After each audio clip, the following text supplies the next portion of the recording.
Veliki pozdrav svima, dobrodošli na naš Treberi kanal, ja sam Čepa, a danas sam za vas spremio jednu ekskluzivu u vidu FSP CMT 340 kućišta koja će nas sa svojim adesibilnim RGB ventilatorima vratiti u Disco 70.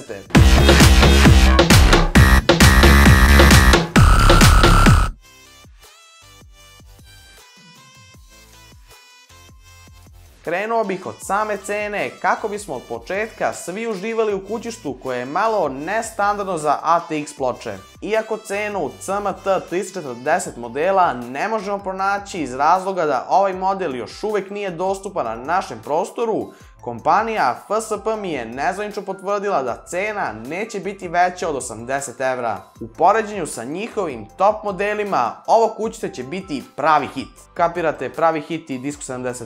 FSP CMT 340 je predstavnik kućišta koja posjeduju odlične termalne potencijale upravo zbog svojih dimenzija i oblika.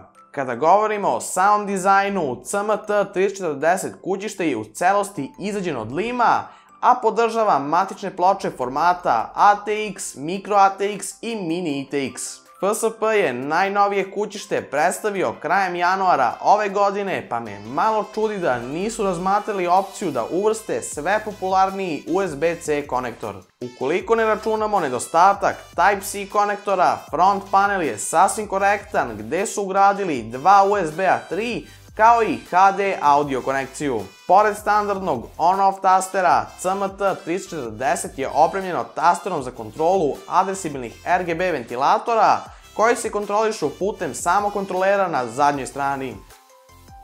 Ideja koja mi se zaista dopala je doprinela da bočna strana bude totalno čista, a to su uspjeli tako što su šrafove koji drže stranicu ugradili na zadnjoj strani kućišta dok se staklo slajduje kako bi prekrilo celu bočnu stranu.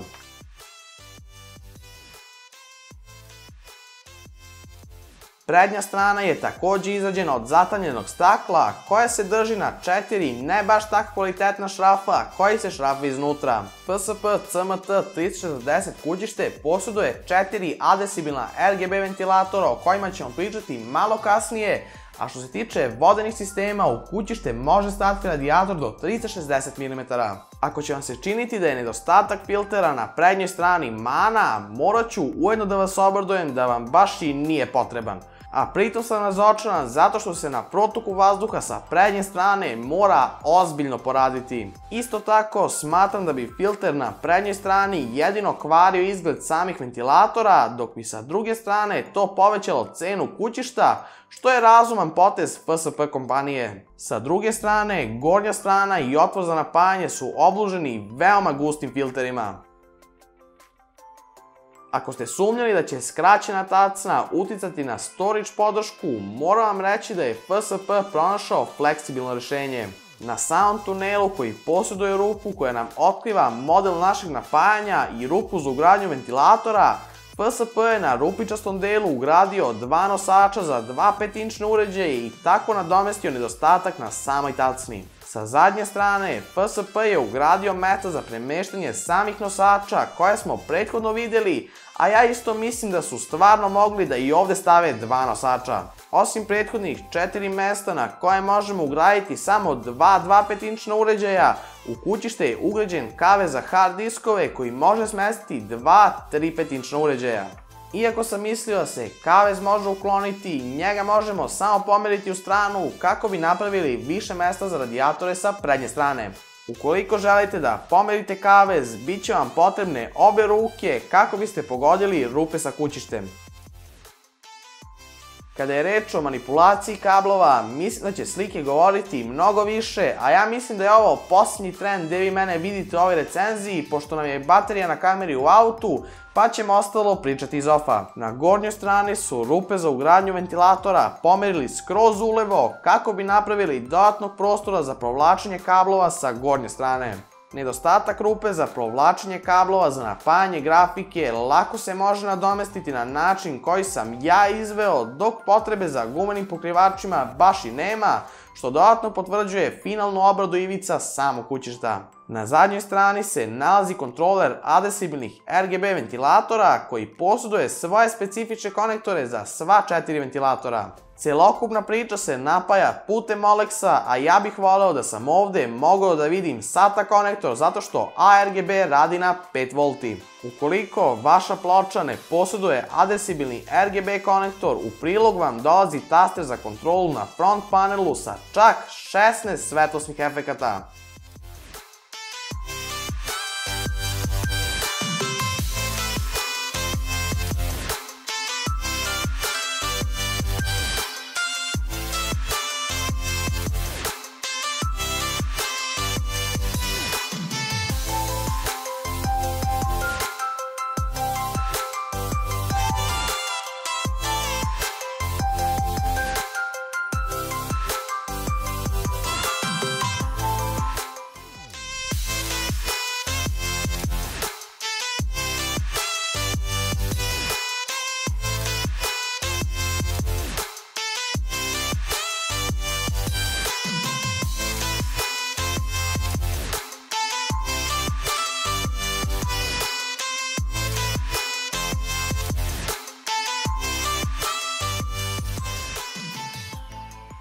Kompletno skrivanje kablova ostvarit ćete uklanjanjem bar jednog nosača za 3/5-inčne uređaje gde ćete smestiti vaše kablove od nemodularnog napajanja.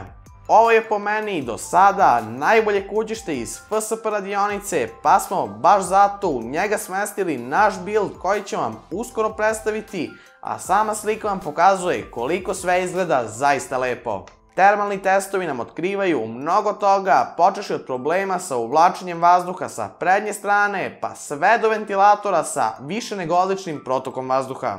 Mnogi od vas će ostaviti komentar na nedostatak filtera sa prednje strane, međutim, testovi protoka vazduha vam dokazuju da filter nije potreban ukoliko držite staklo na prednjoj strani. Preko ekrana možete vidjeti buku koju ventilatori prave na razdaljini od 3 cm, što bi u praksi predstavilo nečujan rad ukoliko uporedimo vaše ostale komponente u gamingu.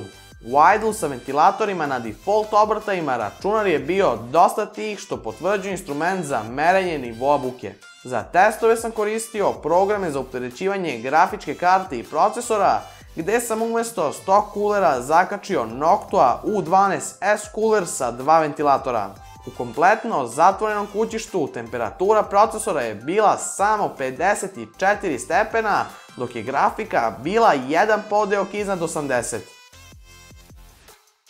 Otvaranjem bočne strane temperatura grafičke karte se spustila za 5 stepeni, dok nam procesor nije pridavao neke promene, pa su temperature kao i u prethodnom slučaju. Želeo sam da istestiram airflow samih ventilatora, pa tako na ekranu vidite temperature sa otvorenom prednjom stranom, što je ujedno i najefikasnija metoda da napravite odličan protok vazduha.